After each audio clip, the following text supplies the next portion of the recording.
This is Portland Conversations, and I am Jason Allen, and the conversation continues about the upcoming Portland elections.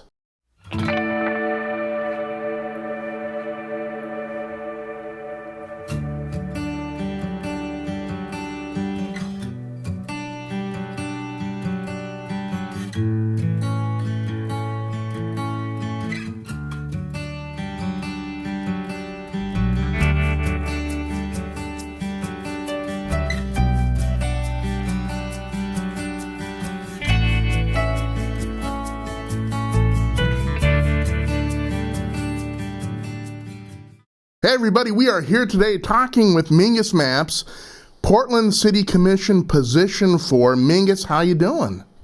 I'm doing great today. Thanks for having me in. I'm glad you're here. We got a lot to talk about. I'm excited to hear your viewpoints. Thank you. Let's get right out of the gate. One of the things I think everyone is worried about, especially with what's going on with the COVID crisis, is good, solid leadership.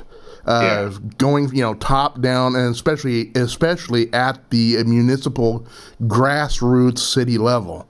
Because face it, in Portland, that's where stuff gets done, right? That's absolutely true. Well, I'm so glad. Well, number one, let me thank you for having me in today and introduce myself. My name's Mingus Maps. I'm running for Portland City Council position number 4. And one of the reasons why I am in this race is exactly because of leadership. I think that, especially in the wake of this COVID crisis, high quality, evidence-based leadership that is responsive to the needs of voters is more important now than ever. One of the things I think we've all seen as cities across America struggle with this COVID crisis is that it's fundamentally a local issue.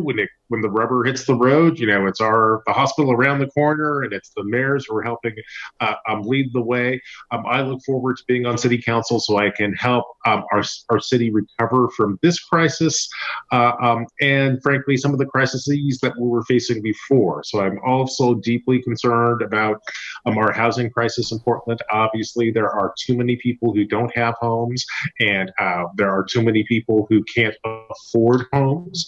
I also want to, speaking of leadership, I want to fundamentally reshape City Hall. One of the things that I've encountered over the course of this race is that too many Portlanders feel like their voice isn't heard in city council chambers. That's one of the reasons why I want to change the way we elect members of city council. Right now, every member of city council runs at large. I think it's important that we start to elect members of city council through neighborhood-based elections. That way we get voices from every corner of the city at the table as we're trying to, frankly, reinvent how our society and our community and our economy work. Another important change that I want to share with you is that I think it's time for City Hall to hire a city manager to coordinate services across city bureaus. If you have been a follower of Portland city politics for any length of time, one of the things that you know is that we are famous for having a siloed government. It means our different programs don't talk to each other, and that's a product of both leadership, and it's literally a product of structure. Portland is the last city, a major city in America, to use a commission form of government. Now, a lot of Portlanders probably don't realize this or even understand what a commission form of government is. So let me tell you. In Portland, our elected officials on city council are not just policymakers who vote on whatever question comes before city council. They're also the head bureaucrats charged with managing major bureaus within the city. So every member of city council is also charged with managing a big organization like the Parks Bureau or the police department or PBOT, the folks who manage our streets. Now, one of the problems with that is that we are one city. And it's important to coordinate services across different programs. And let me give you an example. Let's think about homelessness. Homelessness is not just a matter of housing. It's also often a matter of mental health issues and often a matter of public safety. And so if you want to have an effective homeless policy, one of the things you need to do is to be able to coordinate services across different bureaus. Our form of government is literally designed to prevent us from doing that. It's one of the reasons why, frankly, Our mayors have failed in recent decades. Frankly, it's partly, how the problems that we face today are complex and power is divided. The whole point of our form of government is to be disorganized. Now, we could, or we managed to scrape by with this form of government since the 1880s, I believe. But it's not working for us anymore. I think if you've lived in Portland for any amount of time, you can tell there's just something fundamentally off about City Hall. Now, part of it is leadership, but part of it is structure. And my campaign, I think, solves both. I offer both future, new leadership, which is inclusive, evidence-based, and forward-focused. And I also offer a set of reforms that will, frankly, make it easier for our public servants and elected officials to serve the people. That is really intriguing about kind of like districting the city, because you're right, the landscape, the demographics, everything is so different from area to area, and one area's needs may be far different than another area's. And to me, when I heard that, then it's just like, yeah, it's common sense. It seems pretty, forward. And it's frankly the way we have done it over in the county forever. And it has real consequences. One of the things that we say on my campaign is that representation matters. And one of the unfortunate truths about Portland is that if you've lived in certain parts of the city, let's say East Portland, let's say east of 82nd, your voice is not heard in City Hall. One of the reasons why we're still struggling to get crosswalks and sidewalks, built for our neighbors who live at the eastern edges of our city. It's not fair. It's one of the things that I think makes our city profoundly imbalanced. It's one of the reasons that, or things that kind of perpetuates inequality in Portland. Inclusiveness and equality is deeply important to me. And that's one of the reasons why I'm running for city council, is I want to make us one city again. I want to make Portland fair. I want to make Portland a place where you can raise a family and start a business no matter what quadrant of the city that you live in. Right.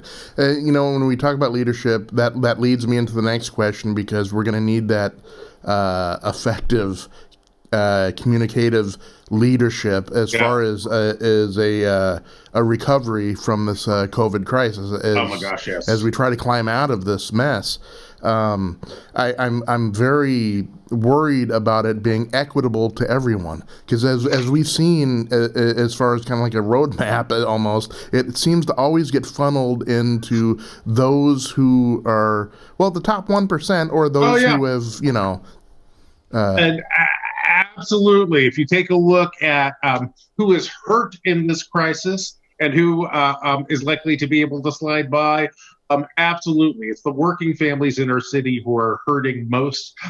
We see that unemployment in our city has reached, I think, around 30%, which is the highest that we have seen since the Depression. One of the things I really want to make sure that the city does is to be a partner to make sure that Portland recovers from this. First, I think it's really important that we protect public safety and public health. And one of the, speaking of inequalities, one of the things that we see even here in Oregon is that people of color and people who are economically disadvantaged are much more likely to come down with this disease and much more likely to die of these diseases.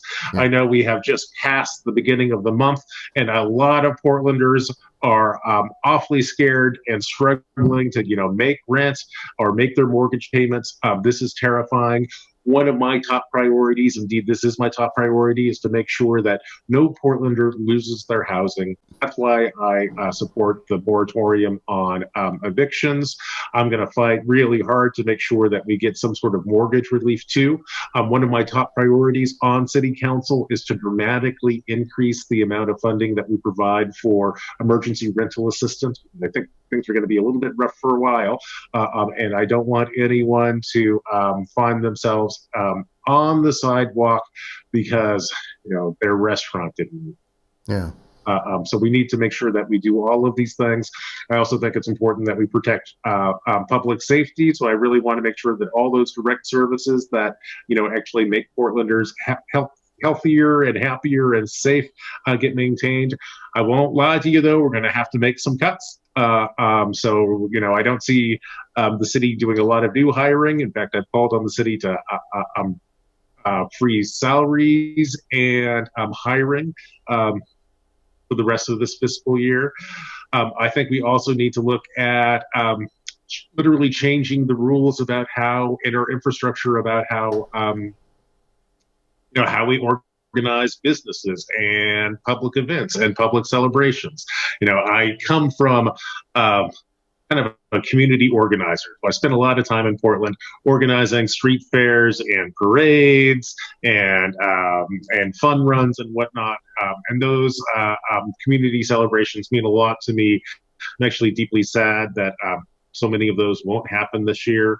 But one of the things we can do is to reimagine our spaces so that we can walk outside, ride outside without having to worry about while maintaining social distancing. And another thing which I think is incredibly true, and I've spent a lot of time over the last several weeks talking to small business owners about their needs. We're moving to a different economy when this comes out. When we get through this, we're going to be eating in restaurants a lot less and dining out more. That means things like adding new parking options for loading and unloading and pulling up so you can get your food from your restaurant and being able to get out quickly.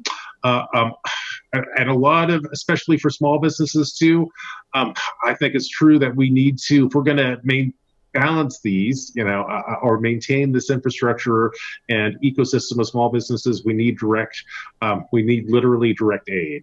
One of the realities is that the financial model that has kept so many of our small businesses open and has fundamentally changed. If you're in the service industry, when we open up again, the new reality is probably going to be that you have half the capacity. Yeah. And you also probably have a public who is going to be shyer about going out to dinner or going out to a movie or going out to a concert, and that's going to require a whole different approach. And one of the things that I'm excited to do is to work with Portlanders to navigate this space. I want to actually fundamentally restructure and reimagine some of our what some of our agencies do. So, for example, I'd like to convert Prosper Portland into a recovery agency that's focused on helping small and medium-sized businesses navigate the new economy that's coming up.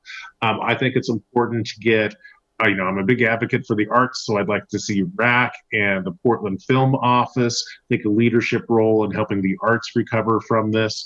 And there are going to be many other changes that we need to make. Tourism is going to be another one. I really want to empower the tourism office to work directly with folks in the service industries and tourism industries to both help them think about how you do all the things that draw people to Portland while maintaining social distancing, and to also, frankly, I think funnel just direct cash aid and cash relief to small businesses who are, for the most part, many of them are just drawing in no dollars for the last 2 months and maybe one more month, and there's not a lot of ways to bounce back from that without just help. And I'm here to try to get help both from city resources and state resources and the feds.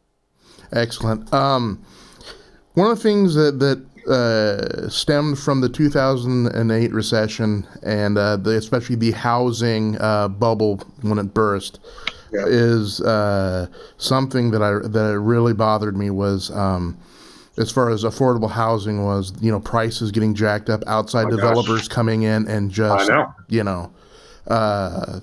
what can the Portland City Council and what can the commissioners do to kind of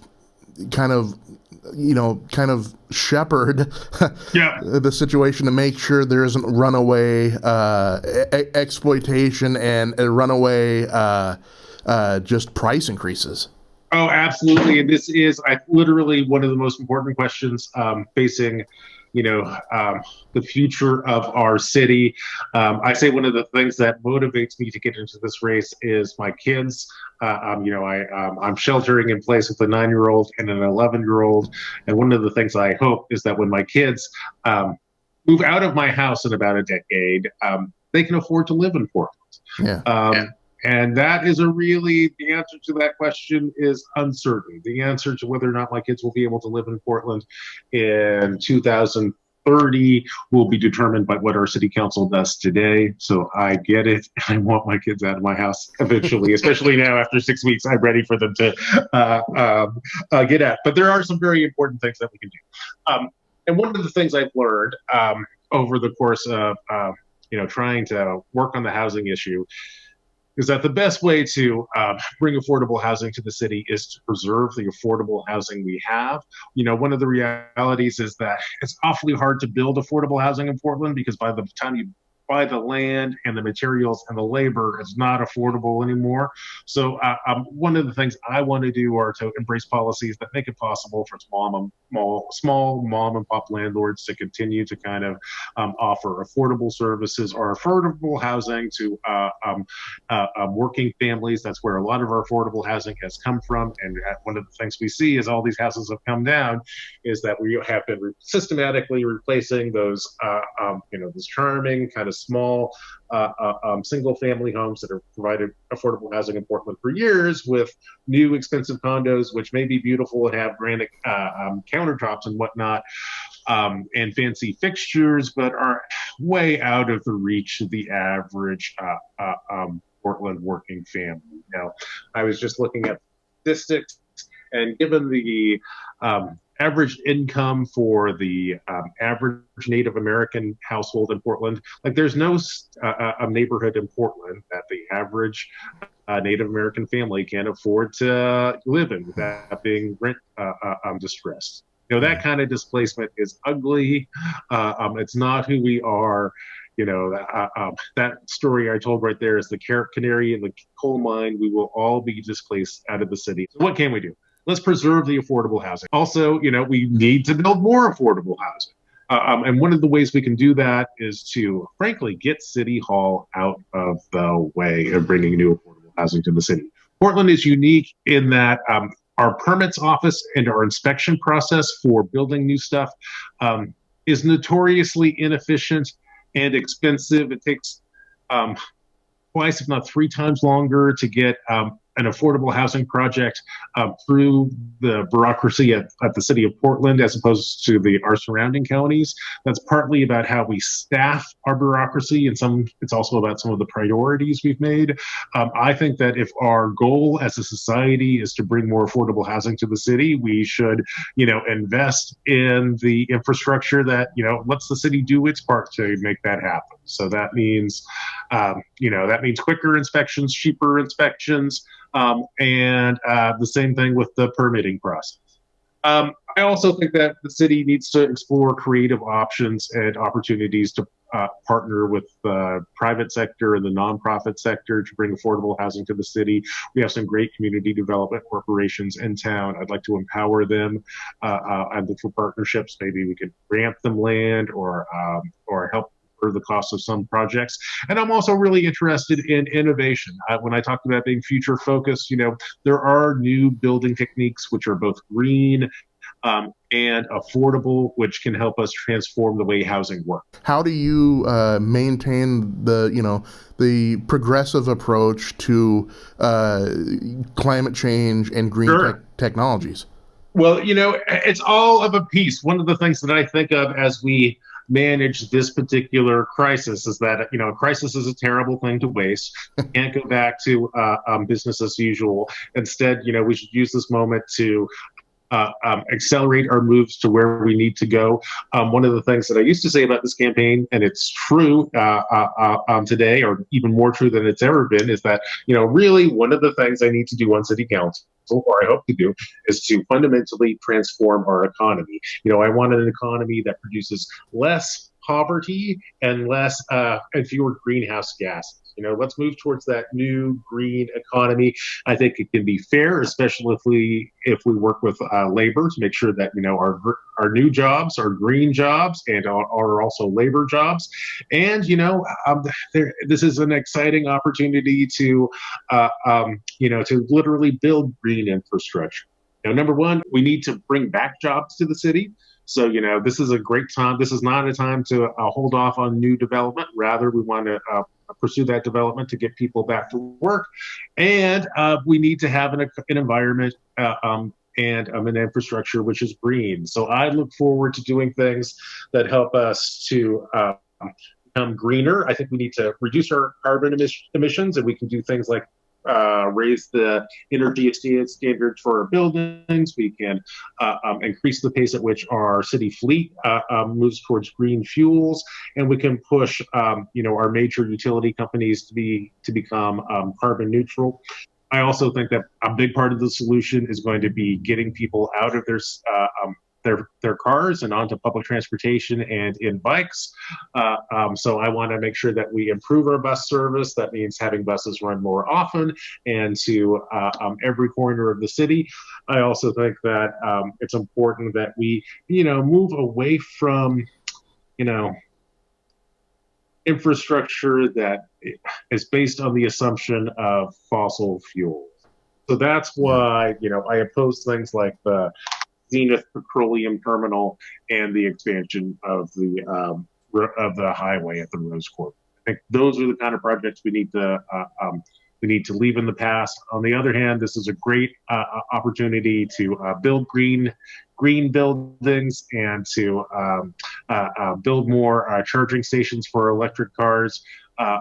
This is the time to upgrade. One of the things here that we're really passionate about at Portland Conversations is engaging the younger voter and the younger generation. I think at this pivotal point in not only life but in history, I think that younger voice, we need it now more than ever.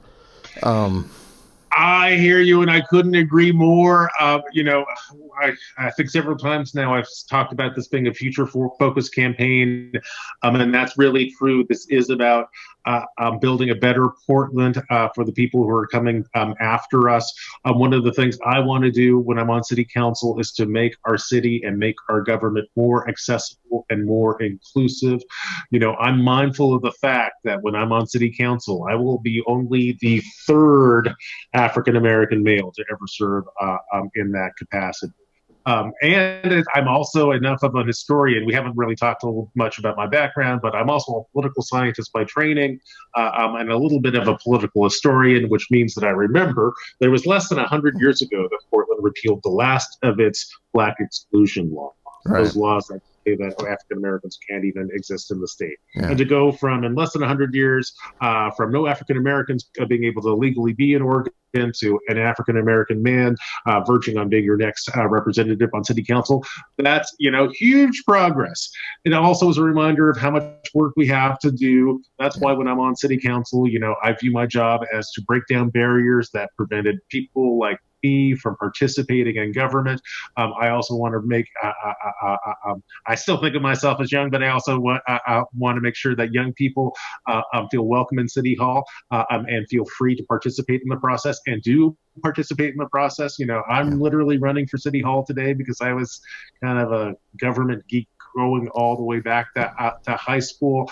One of the things I really want everyone, especially young people looking for ideas about what to do with their life, and it's confusing. I can't imagine what it would be to be a young person now who's seen the COVID crisis and maybe the housing crisis too. Young people have been through a lot and not very much time. Let me put a plug in for public service. I've split my career between being an academic and a public servant. Doing the people's work is an incredible honor. You can make a huge difference in how people live. You can make the world fairer. You can help people help themselves. It's fun. And it's incredibly important. So I encourage you to participate in the process. If you probably somewhere on your kitchen table, there's a ballot that you may not have filled in yet. I encourage you to open up that ballot, get on the internet, research the candidates, mark the ones that really resonate with you, and it's not too late to help volunteer. As far as like fostering engagement with the younger generation, I thought about this yesterday and the day before, and it just kind of popped in my head because I'm a middle-aged dude, and in my generation we had something called civics. Yeah. At class, and I've asked my kids. I said, "Is there anything like that anymore?" And at least in their schools, no. We have nothing like that. And I was like, man, that is such a shame, because that would get you familiar and maybe light a fire, whereas one other person may not get that fire lit, and it may, And I totally hear you. And you are literally talking to a civics teacher. I'm a political scientist, and one of the reasons why I'm a political scientist is I think one of the most powerful things you can do, and one of the most powerful ways to amplify your impact, is to teach people how to interact with their government and teach them how to change their society. And you can change the society by fixing something on your block. And once you fix something on your block, and then stretch and fix something on the adjacent block, and then get two friends to help you, and then two more friends, and before you know it, you've changed the world. Excellent. Very quickly, because we're running out of time. No, this has been fun. I know. This has gone very quick. I wanted to talk really quick about working with law enforcement, and as far as the upcoming general elections and any civic unrest that might occur from that. How as a city commissioner, how can you help make everything as smooth as it can be? I hear you. I tell you, as a long-time Portlander, I'm both glad to see the spring and summer arrive, and I also have that pit in my stomach because I also know this is the beginning of protest season. And as an African American who's also the parent of two young boys, I have real skin in the game when, frankly, racist groups come to town to protest and to cause chaos. I know what it's like to keep your kids at home on a sunny Saturday afternoon because Proud Boys are marching through the streets. And that's we need to change this. So here are some of the things that I want to do. First, let me be clear. I support everyone's right to free speech. And when I'm on council, I will make sure that, both the city government and police protect your right to express your views. I don't believe in hate speech. I think that's hurtful, and as a person of color, I know the real damage that can be done there.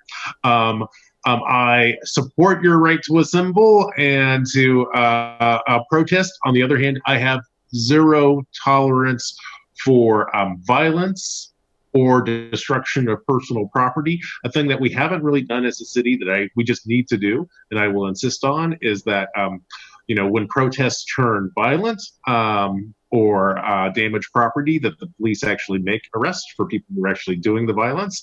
And then I want the county or want the district attorney to actually prosecute folks who commit violence or who destroy property.